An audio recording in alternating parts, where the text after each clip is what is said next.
আল্লাহ যাকে বড় কিছু দিতে চান তার জীবন আগে এমনই হয়। মানুষ সাধারণত জীবনের সহজ অংশটাই দেখতে চায়। আমরা সফলতার গল্প শুনতে ভালোবাসি, কিন্তু সেই সফলতার পেছনের অন্ধকার, কষ্ট, একাকিত্ব আর ভাঙনের গল্পগুলো খুব কমই শুনতে চাই। অথচ বাস্তবতা হল, আল্লাহ যখন কাউকে বড় কিছু দেওয়ার ইচ্ছা করেন তখন তার জীবনকে আগে এমনভাবে গড়ে তোলেন যা বাইরে থেকে দেখলে অনেক সময় অন্যায়ের মতো মনে হয়, কিন্তু ভেতরে ভেতরে সেটাই হয় তার সবচেয়ে বড় প্রস্তুতি। একজন মানুষ যখন বারবার ব্যর্থ হয়, যখন সে তার সবচেয়ে প্রিয় জিনিস হারায়, যখন তার আশেপাশের মানুষ তাকে বুঝতে পারে না, তখন সে ভাবতে শুরু করে, আমার সাথেই কেন? এই প্রশ্নটাই মানুষের হৃদয়ে গভীরভাবে গেঁথে যায়, কিন্তু এই প্রশ্নের উত্তরটা সবসময় সাথে সাথে পাওয়া যায় না, কারণ আল্লাহর পরিকল্পনা মানুষের বোঝার সীমার বাইরে। অনেক সময় আমরা এমন পরিস্থিতির মধ্যে পড়ি যেখানে আমাদের সমস্ত পরিকল্পনা ভেঙে পড়ে। আমরা ভাবি, এখন সব শেষ। কিন্তু আল্লাহর দৃষ্টিতে তখনই আসলে নতুন কিছু শুরু হচ্ছে। যে মানুষটা জীবনে সবচেয়ে বড় ধাক্কা খাচ্ছে, হয়তো সেই মানুষটাই ভবিষ্যতে সবচেয়ে শক্তিশালী হয়ে উঠবে। যখন আল্লাহ কাউকে বড় কিছু দিতে চান, তখন তিনি প্রথমে তার ধৈর্য পরীক্ষা করেন।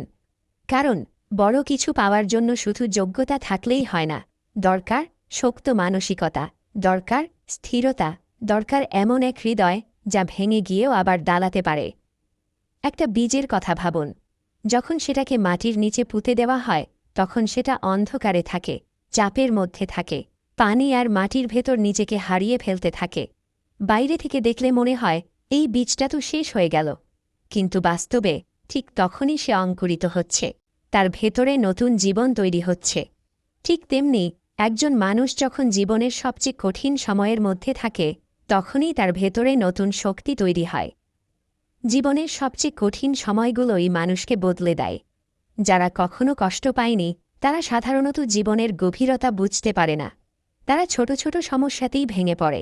কিন্তু যে মানুষটা বারবার পড়ে গিয়ে আবার উঠেছে, সে জানে পড়ে যাওয়াটা শেষ না, আবার উঠে দাঁড়ানোই আসল শক্তি। আল্লাহ যখন কাউকে বড় কিছু দিতে চান, তখন তিনি তার জীবনে এমন কিছু পরিস্থিতি তৈরি করেন যা তাকে একা করে দেয়। এই একাকিত্বটাই মানুষকে নিজের সাথে পরিচয় করিয়ে দেয়। যখন পাশে কেউ থাকে না, তখন মানুষ নিজেকে খুঁজতে শুরু করে। তখন সে বুঝতে পারে তার আসল শক্তি কোথায়, তার দুর্বলতা কোথায়। অনেক সময় আমরা মানুষকে হারাই, যাদের আমরা সবচেয়ে বেশি ভালোবাসি তারা আমাদের জীবন থেকে চলে যায়। এই বিচ্ছেদ আমাদের ভেঙে দেয়, কিন্তু এই ভাঙনটাই অনেক সময় আমাদের চোখ খুলে দেয়। আমরা বুঝতে পারি মানুষের উপর নির্ভরতা নয়, আল্লাহর উপর নির্ভরতাই আসল। জীবনের কঠিন সময়গুলোতে অনেকেই আল্লাহকে প্রশ্ন করে, কেন? কিন্তু খুব কম মানুষই বলে, এর মধ্যে আমার জন্য কি শিক্ষা আছে। এই দৃষ্টিভঙ্গির পার্থক্যটাই একজন সাধারণ মানুষ আর একজন সফল মানুষের মধ্যে পার্থক্য তৈরি করে। আল্লাহ কাউকে কখনো অযথা কষ্ট দেন না, প্রতিটি কষ্টের পেছনে একটা উদ্দেশ্য থাকে। কখনো সেটা হয় আমাদের শুদ্ধ করার জন্য, কখনো আমাদের ধৈর্য বাড়ানোর জন্য, আবার কখনো আমাদের এমন জায়গায় নিয়ে যাওয়ার জন্য যেখানে আমরা নিজেরা কখনো পৌঁছাতে পারতাম না। ধরুন আপনি একটা দরজা খুলতে যাচ্ছেন, কিন্তু সেটা বারবার বন্ধ হয়ে যাচ্ছে। আপনি হতাশ হয়ে ভাবছেন, এই দরজাটা আমার জন্য না। কিন্তু আপনি জানেন না সামনে আরও বড় একটা দরজা আপনার জন্য অপেক্ষা করছে, যেটা এখনও আপনি দেখেননি। তাই অনেক সময় বন্ধ হয়ে যাওয়া দরজাগুলোই আসলে আমাদের জন্য আশীর্বাদ। জীবনের কঠিন সময়গুলোতে মানুষ অনেক কিছু শেখে। সে শিখে কাকে বিশ্বাস করা যায়, কাকে নয়। সে শিখে কিভাবে নিজের আবেগ নিয়ন্ত্রণ করতে হয়। সে শিখে কিভাবে নিজের ভেতরের ভয়কে জয় করতে হয়। যে মানুষটা জীবনে বড় কিছু করে তার জীবনের গল্প কখনোই সহজ হয় না। তার জীবনে থাকে অসংখ্য ব্যর্থতা, অজস্র হতাশা আর অসীম ধৈর্য। সে প্রতিবার পড়ে গিয়ে আবার উঠে দাঁড়ায়, কারণ সে জানে এই পথটাই তাকে তার গন্তব্যে পৌঁছাবে। অনেক সময় আমরা অন্যদের সাথে নিজের জীবন তুলনা করি। আমরা দেখি কেউ খুব সহজেই সফল হয়ে যাচ্ছে আর আমরা কষ্ট করে যাচ্ছি। তখন মনে হয় আল্লাহ আমাদের সাথে অন্যায় করছেন। কিন্তু আমরা জানি না প্রতিটি মানুষের জন্য আল্লাহর পরিকল্পনা আলাদা। যে মানুষটা সহজে পেয়ে যায় সে অনেক সময় সেই জিনিসটার মূল্য বুঝতে পারে না, কিন্তু যে মানুষটা কষ্ট করে পায় সে জানে এর পেছনে কত ত্যাগ, কত ধৈর্য, কত রাতের নির্ঘুম সময় লুকিয়ে আছে। আল্লাহ যখন কাউকে বড় কিছু দিতে চান তখন তিনি তার ভেতরে এমন একটা শক্তি তৈরি করেন যা অন্যদের মধ্যে থাকে না। এই শক্তিটা তৈরি হয় কষ্টের মাধ্যমে, পরীক্ষার মাধ্যমে, ধৈর্যের মাধ্যমে। জীবনের প্রতিটি কঠিন মুহূর্ত আসলে একটা বার্তা নিয়ে আসে। সেটা বলে, তুমি আরও শক্ত হও, আরও প্রস্তুত হও। যদি আমরা এই বার্তাটা বুঝতে পারি তাহলে আমাদের দৃষ্টিভঙ্গি বদলে যাবে।